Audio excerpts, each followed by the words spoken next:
Ассаламу алейкум, урматтуу жердештер, айылдаштар, акалпачан аталар, агалекчен энелер. Мына бүгүн тиги жерде туруп өзүмдүн бир жүрөктөгү болгон нерсени айткым келди да. Былтыркы апат боюнча жана Орозайымда айтып кетти, Оренбургда жаткан деп.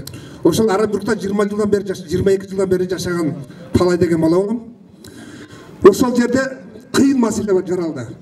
Ушундай аял кишилер, 17 аял келин боюнда бар. Ошолор билесиздер, Россияга жаз кеч келет. Куду бүгүнкү мына ушундай мезгилде клёнканын үстүндө жатышты. Ана бизге кабар келди, жол ачылып айткан арка кайтарыла дегенчи. Үйгө келип отуруп, не кылыш керек? Кыргыздарды жардам бериш керек дедим. Ойлонуп отуруп, Адахан Ким Самаевичтин телефонун бирөөдөн сурасам, эртең саат 2:30-га чалсын, ошондо күтөм дептир. Эртеси чалдым. Чалганда эмне деп айттым? Адахан Ким Самаевич дедим. Оренбург шаарынан Курманбеков Талайбек, мына чек арада жаткан биздин жандарга бир көмөк көрсөтпөсөңүз, бул жагы болбой калды дедим. Анан Адахан Ким Самаевич эсиңизде болсо керек. Атың ким деп сурадыңыз? Мен айттым, Талай дедим. Десем, Талай мырза деди. Мен өкмөттө иштебесем, же бир мамлекеттик немеде иштебесем, мен кантип чечпекмин деди. Ошол жерде айттым мен, Адахан Ким Самаевич, сиз эл аралык деңгээлдеги саясатчысыз. Эгер чечем десеңиз, чечесиз дедим. Буга чейин Адахан Ким Самаевич өзү айтпайт экен. Мен кылдым депчи.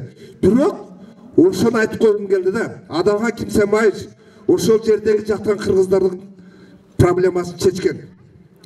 Рахмат, бар болуңуз. Ана биз мына элдагы мындай неме болгонубуз менен биз мындай состармакта эле таанышпыз, бирок неме кылбайм.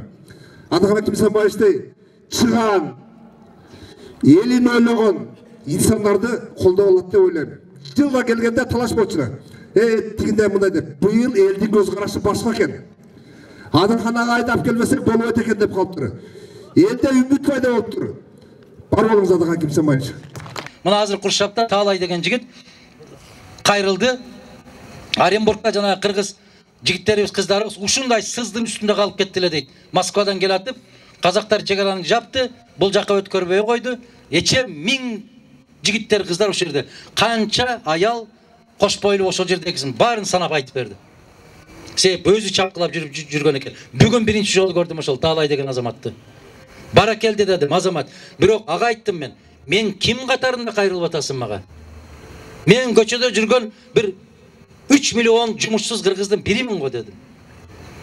Десем, агай, сиздин сөзүңүздү кыргыз укпаса дагы дүйнө коомчулук угат. Кайрылып бериңиз деди. Мен ошондо чыдабай кетип, көзүмө жаш толуп, Казакстандын эл башы деп, журт атасы деп, президент катарында эмес, аксакал катарында деп, эки элге бирдей аксакал болгонсуз деп Назарбаевка кайрылууга мажбур болдум. Аллахка чексиз шүгүр, мен ошол заматта жооп бердим. Нурсултан Абишевичке рахмат. 34 мүнөттө жооп келди мага. Жардамчысы телефон чалып айтты. Адыке, сиздин кайрылууңузду аксакалга киргиздик. Азыр өкмөттү чакырып, тапшырманы берет деди. 48 саатка жетпей, бир да кыргызды калтырбастан автобус менен салып, Кыргызстан чек арасына жеткирип келди. Мен бай эмей, ким бай? Кыргызыңдын президенти дагы жасай албай аткан ишти мен ошол 32 мүнөттө чечип, 34 мүнөттө чечип койгон болсом, демек бийлик кимдин колунда экен? Кимди сыйлайт экен? Ак үйдүн 7-чи кабатында отурган бийлигиңди эмес, күнүнө 10 чакырым жөө басып жүргөн Мадумаровдун сөзү ушунчалык катуу таасирдүү экен. Ошол жигит Талай мырза туура айткан экен. Кыргыз укпаса да дүйнөлүк коомчулук сизди угаткага кайрылыңызчы деп ыйлап жиберген ошол. Оренбургда Солилец деген жерде. Мына ушундай болгон. Демек, биздин бактыбыз ушунда турат. Аллахка чексиз шүгүр келтиришибиз керекпиз. Кадырыңды калк билбейт. Билген эмес, билбейт дагы. Пайгамбарлардын да кадырын билген эмес калк. Бирок тарых жараткан баарын көрүп турат, билип турат. Биз ошо жараткандан калбайлы.